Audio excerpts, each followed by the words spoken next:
Hey everybody, I'm Amy. I'm Dan. And we're the Hustle Couple coming at you with day 3 of Get Started on eBay. Yes, if you're still here, awesome. Hi. Hey. We're full-time resellers out of Dallas, Texas, and we are taking you through the eBay journey from step 1 to step 1,000,000. That's right. If you haven't had a chance to check out the first 2 videos in the series and you're just starting here, please go back and check out the other 2. It'll get you caught up with everything that you need to know. No, seriously, there's some things that can help you here on all levels. Okay, we're going to show you our inventory system today. Pretty exciting. Last video, we listed these 3 items. We've got this Ray Dunn coffee mug, which is kind of worth some money. We've got this Pendleton backgammon travel set and this Giggle Moon baby Easter dress. Okay. All right, so we're going to inventory these. We use something called a ticket system that we developed, and we're going to walk you through how we do this. We print receipts. If you've seen any of our videos, we're always looking for tickets. We print receipts, so we're going to show you how we do that, why we do that, and link some files below if you want to implement this system. We're also going to show you some alternatives if you don't want to spend any money, because normally if you're starting out in reselling, you shouldn't be spending big money on stuff. Right. Okay, here we go. Where's the computer? What are you doing? Where's the computer? This is our office, by the way. It's in a closet, if you're new here. Welcome to our cloffice. It's very small, but we have maximized the space. Don't judge us. So we have these 3 items that we're going to put away in our inventory. And before we put items away, we put a ticket on them. The ticket tells us what we paid for the item, and then it has... I'll show you an example. And we'll cut to the screen. So we put it in a bag with a number like this if it's clothes, and then we put what it is with the inventory and how much we paid for it and where... and when we bought it. Okay. This one is a typo. It says 2021 Goodwill, but we just bought this 2022 Goodwill. Okay, so let's cut over to the computer. 1 second, please.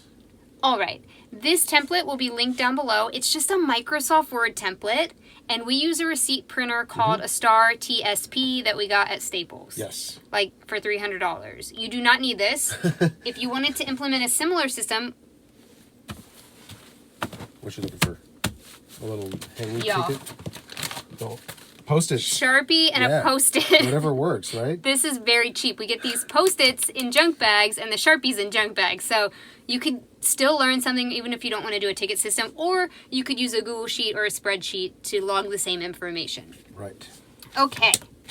So we're going to go to the computer. Do it. Right. So this is just a very simple, like we said, Microsoft Word template that we are going to link down below so you can download it yourself if you'd like to use it. And it's formatted for the Star TSP printer, receipt printer. Okay. Okay. So what do we have here? We have this Giggle Moon dress, size 7.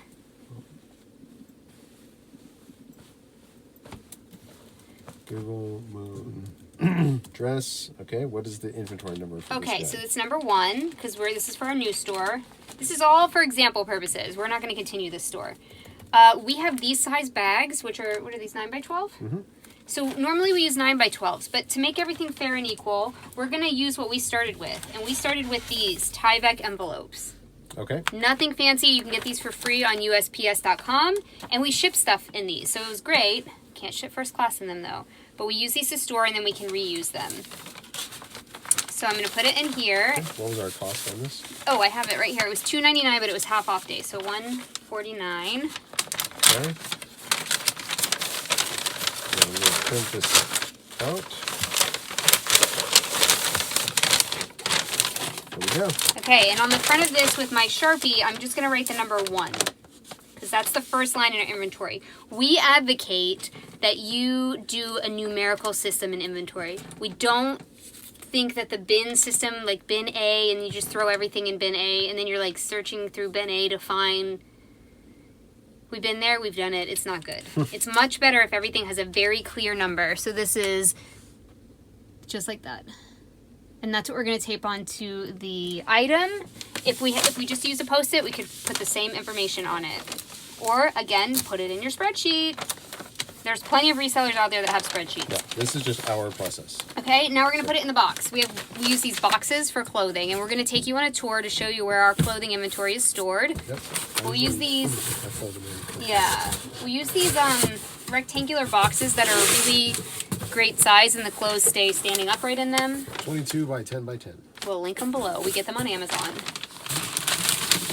And that's how we do it. And then the next one would be 2 and go back. We also used to use these binder clips. And we would put the number on here. If we had a sticker, you could do that as well. Very cheap. Or a paper clip. We've used paper clips before. Yes. We've been reselling for 4 years. We have done everything imaginable to save money. Evolved every couple of months. Okay, so the next thing we're going to inventory is this. We have a Pendleton backgammon. Now, this doesn't get inventoried in the same way. Okay, we're going to go back to the computer for this ticket real quick. Okay. So this is a Pendleton backgammon. Okay. And this, instead of getting an inventory number, it's going to get a word. And this is going to go on our game shelf. And we have a shelf in our office for games. Hopefully you have a place where you store like things. And this came from the bins, so this was 54 cents. Okay. And so what we did was we added up all the bins. We did a bins haul the other day. And then we get the total, and then we divide it by the number of items, so we get our cost of goods. There you go. And here's what was just printed. There we go. And then I'm just going to tuck it in here because tape isn't going to work. Next is this home mug, and I have the price sticker, but it was 40% off. You got to do a little math. Okay. It was $3.49 minus 40%. $3.49 minus 40%. Yeah. Okay, so it was $2.09. So we're going to go back to the computer here. We're going to change our price to $2.09. This is going to get an inventory location. It's going to go a mug shelf. We have a shelf full of coffee mugs, which you'll see in just a second. Yes, we do. And this is the Ray Dunn Home mug. Okay. Okay. And so we're just going to stick that right inside this mug. So what happens is when the things sell, we say what it sold for, the date, the fees associated with that, and that will come up. We're going to do a video on this, and the shipping costs. This helps us keep the health of our store in mind. We're constantly looking at numbers every single day and being like, okay, that cost $2. Ooh, I paid a lot of fees. Ooh, I was under on the shipping. It just keeps that, what do you call it, like cognizant. Yep. Because if you don't look at these numbers, you don't know the health of your business. Like, right. And before we started doing this system a year ago, our business was not doing very well in comparison to how it is now. Now we know what to pick up, not to pick up anymore, because at the end of this is your profit. So the net profit comes down here after all of this is taken out, and you'll be like, I made 50 cents on that mug, and I had to pack it up, and it took, you know what I mean? Right. So you start to understand what to buy and what not to buy. That's the main purpose of the tickets. And if you have a spreadsheet, that's the main purpose of a spreadsheet. At the end of the year, we do an average cost of goods. We add up all the receipts versus how many items that was. So it's not necessary, it's just healthy. Good point. Okay. Okay. All right, we're going to take you on a tour of our messy office. Please don't judge us. Don't judge. Action. Okay, so. Oh my gosh, it's so messy, you guys. Don't, just disregard. Okay, all right. Okay, so we are going to take our 2 inventory items that we just got done making these tickets for and put them up on the shelves. So the game, we've got this whole shelf up here full of board games. So I'm just going to tuck this guy right there. And the coffee mug shelf, as you can see. I thought we made a vow to stop buying coffee mugs. I know, but this one was special. This one is special, so it's going to just sit right up there. Okay, and you want to describe these shelves? Because we don't really have anything to go on the shelves now, but people have lots of questions about these shelves. Of these right here? Yep. Yeah, these are Kumon shelves. So they're from it's a tutoring or testing or skills for kids, something like that. They use these to hold their little like test booklets and stuff. And we ran into somebody that had 3 of them for sale and immediately bought all of them because you can store all sorts of like video games and cosmetics and action figures and so each one has a number. I'll get really close. Each one has a number, and that's what we put on the ticket, and that's what we put into eBay, and that's how we know how to find it. Yep. These have been really great, and we can double up or triple up the numbers, and we have 3 sets of these. So many of our inventories are stored in here. Okay, we're going to go around the corner now. I'm going to cut. Okay, it's really dark over here. Sorry. This is the side that's not great. Okay. Our inventory is just kind of like shoved on here. Yikes. We call this the shelf for hard goods. We're moving away from selling this kind of stuff, so we're trying to clear this out, and hopefully we can have more clothes storage over here. Yes. Just wanted to show that's you. the long-term goal for this area. Like, if your stuff looks like this, ours does too. And You're not and alone. it goes all the way to the ceiling. It's fine. It's totally fine. So here's where we store our clothes.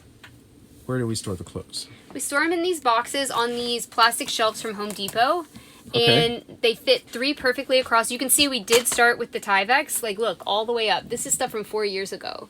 Yeah, our inventory, the oldest stuff is all the way up there in those 3 boxes.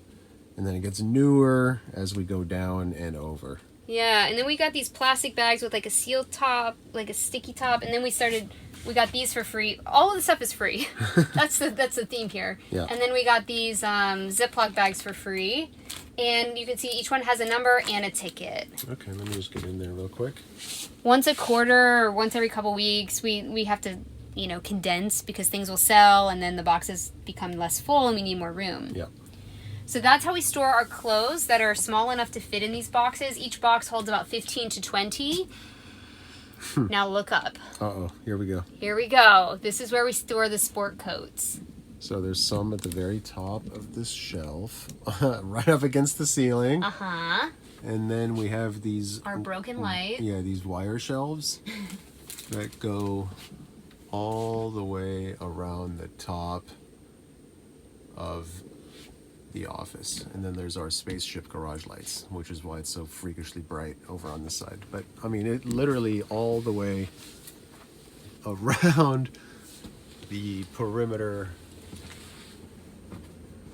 of the office. Oh, and there's a plush hammock also. Yes. So the second shelf down, the one closer to the ground, is for shoes. Yep. And those all have a certain number. They're all in the 4,000s, and same with the sport coats. So we just blocked off the 4,000s for things that are up there. That's Yep. how we know where they're stored. But we could have put a letter like S in front of it We're okay. to know that it was a sport coat or a shoe. We could do that too. Yep. That's another option. But we store them in the priority boxes that we ship them in. And I think that's really smart because they do stack on top of each other pretty well. And also, it keeps the shoes and the sport coat safe. Yep. And it's free. Right. Free. Free. Free is the name of the game in all of our inventory systems. The other places I was going to show you is Plush. And we store those at the ceiling level. Those are in hammocks that we get off Amazon. Remember those hammocks from the 80s? That's what those are. That is what those are. And there's so many. Oh, man. And then we have our packing paper over here stored at the ceiling. Yep. And our bubble wrap on a bungee cord. It's very high tech. Very high tech. I think that's important. It doesn't have to be high tech. It just Right. has to be functional. Exactly. Okay. So that's our inventory system. I did want to bring up one thing. We very rarely lose things. I mean, it is very rare because everything has its own number. However, sometimes mistakes are made in how we input the numbers into the listing. So we list a lot every day, and sometimes instead of 5111, I'll put 5112 or 5. Or yeah, I'll do the same thing. I'll transpose a couple Yeah. numbers. I'll be like 5413 instead of 5134 or something. So the way that we are, since it's chronological, the way we're able to find it instead of looking through every piece of inventory, which is why we recommend doing this. Because if you put the wrong bin number and you're in this bin system, God help you. You have to go through every piece. So what we do is we go back to eBay. We use Vendoo and import our listings. But if you don't have Vendoo or something like that, you can go back to eBay and look at the date with which you listed the thing. Right. Right? So you can find out, even if the inventory number is wrong on it, you can find out, okay, I listed this on July 11th.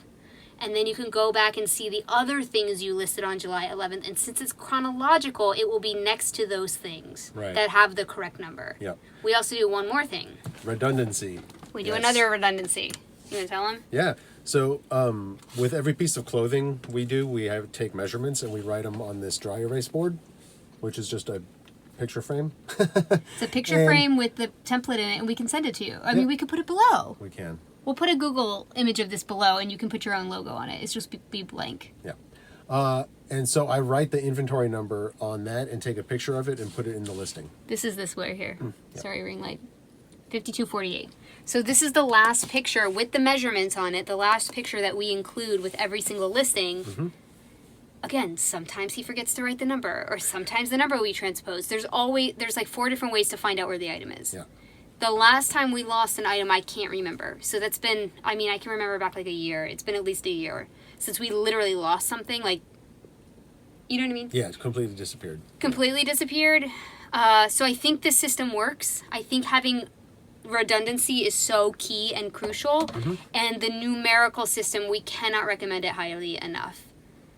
The shelf system we use is a little bit like if we had to go into shelf 2, it would label your shelves, right? Whatever you can do to like specifically locate items, the faster your pull time is going to be. So at some point, you're going to get to the point where you're listing or shipping 20 items a day. And we're often at that a day. To pull items from bins and search for 20 items, it will take you an hour. Yeah. We can pull our items a minute an item, and that's like all kinds of, we don't specialize in just clothes. If it was just clothes, we could pull all 20 items in 5 minutes, no problem. Yep. But we're like, some of our stuff's in the garage, you know, we have bigger things like that, and we normally only spend 20 minutes maximum on pulling things. But I can only imagine if we couldn't. Yeah. And then if we didn't know exactly where to go, yeah, it'd be right. terrible. And so hopefully this is helpful, and maybe you can think about your own inventory system and how you can revamp it. We do use these numbered stickers. They're from Amazon, and you can get them, but you can also just write it on the item. Yeah. Or like get blank mailing labels or something. There's so many ways you could do this without spending a ton of money. Those stickers are $10 or something. So we do use them, and they're very helpful on everything. Yeah. Everything. Then we take these tickets when something sells, and we put it into the computer to see how much money we made. I can't wait until something sells so that we can show you guys. Step number 4. If it doesn't sell, what do we do when things don't sell? What do we do when things don't sell? We promote them. Oh, right. And we have sales. Yep. So I think we're going to do that in our next video. We're going to show you how to hold a promotion and how to run a sale if you have an eBay store. All right. So that's different. Slightly different, yeah. A personal eBay and having an eBay store you have to pay money for. So hopefully the next video is helpful. If you decide to have an eBay store, you can do things like run a sale. Yep. Stay tuned. Stay tuned. We'll see you then. Bye. Bye.